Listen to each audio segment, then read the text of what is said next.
Welcome to our Resilient Founders series, where we're talking to experienced entrepreneurs from around the world at a time when business is facing formidable challenges. Today we welcome Neeta Patel, Sloan 2009, founder and CEO of the Centre for Entrepreneurs and longtime mentor in residence of the school. Neeta, we particularly wanted your perspective, not only because you run your own business, but also because you mentor and advise so many early stage founders. Yes, that's right, Jeff. I run the Centre for Entrepreneurs, which is for 10 years has been running a program for young aspiring entrepreneurs. 350 have gone through the program and have launched about 160 businesses. I've also been a long-standing supporter of the Entrepreneurship School at London Business School, and have been entrepreneur mentor in residence, having mentored, I think, in the last 6 years, about 120 founders, 120 companies. It's marvellous. I mean, these must be incredibly anxious times for the founders you're working with. I mean, within just a couple of weeks, many of them have gone from a state of optimism and growth to turmoil and survival. What is it that you're seeing out there? Oh, exactly that. Optimism, vaporizing, concern, worry, anxiety, in some cases, blind panic. Founders who are in the middle of a raise, finding that the funding is being postponed. Clients aren't signing contracts or postponing signing contracts until COVID-19 is over. Startups, frankly, running out of cash, with some of them having 3 weeks or less of runway left. And of course, any startup that has frontline kind of delivery and products that they need clients to touch and feel, everything is on hold. I think founders and startups are facing real challenges in unprecedented times. So, Neeta, what kind of advice are you giving? I mean, what should the founders be doing to save their businesses, and how quickly? I mean, I'm assuming that cash is still king, but in a very different way. I've spoken to many of our founders in the last few weeks. My first piece of advice is don't panic, take a deep breath. First thing you've got to do is act quickly. So minimize your cash flow. The cash is king now more than ever. And look at line by line how you can cut costs, cut out all the bare costs out of your business, things that are nice to have, licenses, subscriptions, fancy offices if you have them. Cut out all discretionary spend as phase one. Secondly, and in any company, it's the staff that are the biggest cost. Take a good look at your staff. Use the government's furlough scheme if appropriate. And if you have projects that you genuinely don't believe are going to restart in 6 months, then you've got to look at staff redundancy. For the remaining staff, I'm advising, if you can't simply have no cash, the remaining staff to cut their salaries, and for the founder, of course, also to join them. And the final thing on that is don't go underground. Keep your investors informed and give them regular updates. And the advice must be also act quickly. I mean, yes. It's so tempting to think that you can, let's hang on for a month, but a month at full cost can be 2 or 3 months. Exactly. At reduced costs. Well, I'm saying take a deep breath, but act very quickly, cut deep and cut early, so you can conserve as much cash as you can within your company. There'll be individuals who you will be putting on furlough, or you might lose altogether.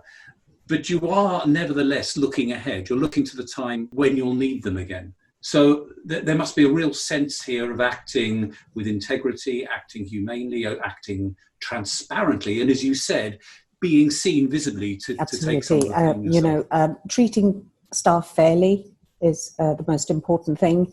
For the first time, you might have a situation where you're furloughing some staff, others are being made redundant, others are taking severe pay cuts, and it's rare for a company to have to do all three things.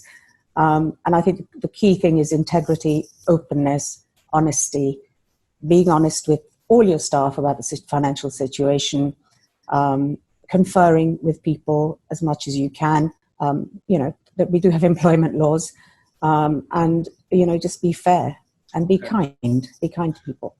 And In your experience, or from the companies that you're seeing, what's happening on the investment side? I mean, an enlightened investor might be saying, it's 2 months, we've got to see them through this.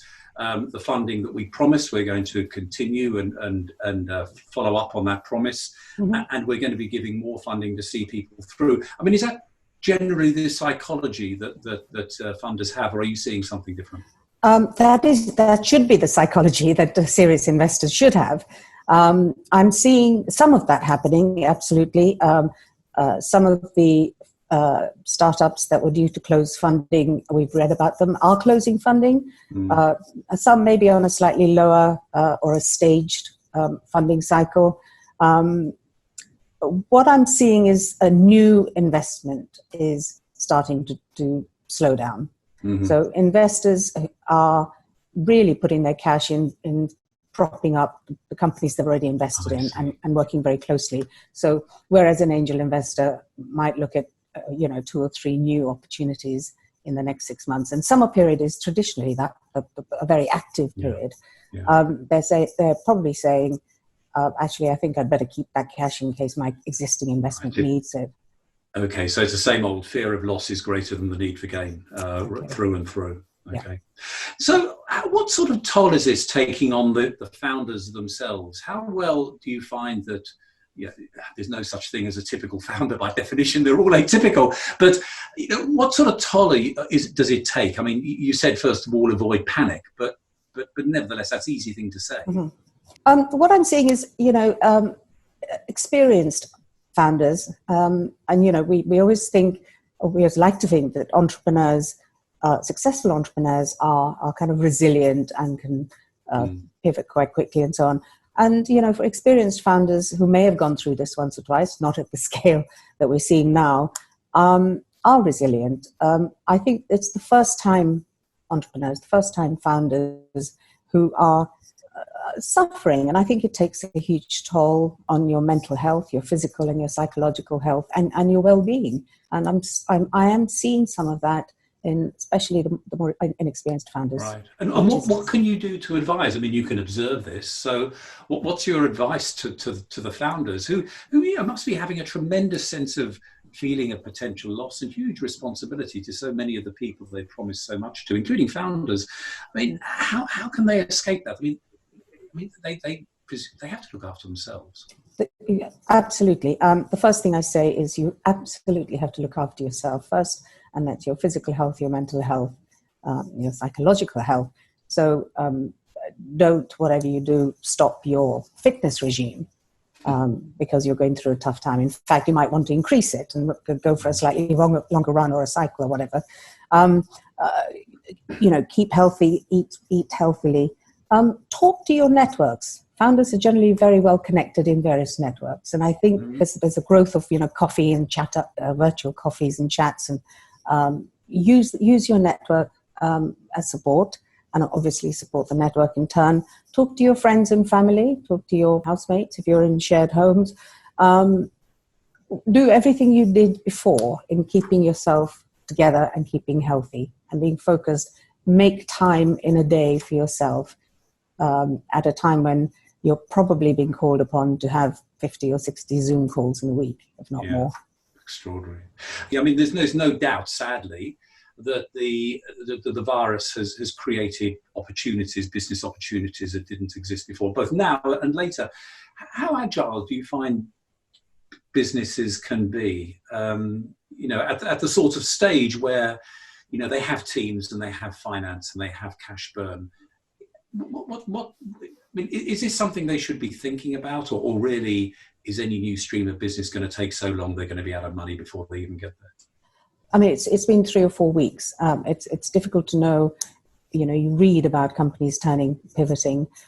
Within the network of companies I've worked with, I haven't seen a complete pivot as yet, but that's not to say it won't happen. It takes a couple of weeks to spot the opportunity, then do something about it, and assuming you've got the funds and the team still there to try and grab that opportunity. I think the advice I would give founders, especially first-time founders, is don't get too dogmatic about your business and your business model, because doing that blinkers your opportunity to see other potential opportunities. And I think in the next 2, 3, 4, 5, maybe 6 weeks, we will see a lot of businesses pivoting, grabbing opportunities created by this awful situation. And as entrepreneurs, I encourage them to do so. I hope so.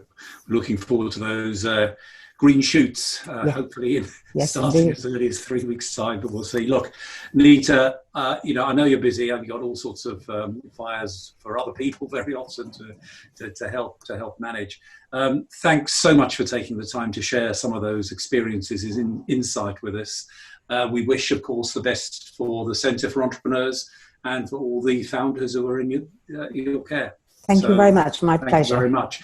And to the more general audience, if you're an entrepreneur who's been through a crisis before, you're welcome to share your story on social media using the hashtag LBS Resilient Founders, or just get in touch with us by emailing eship@london.edu.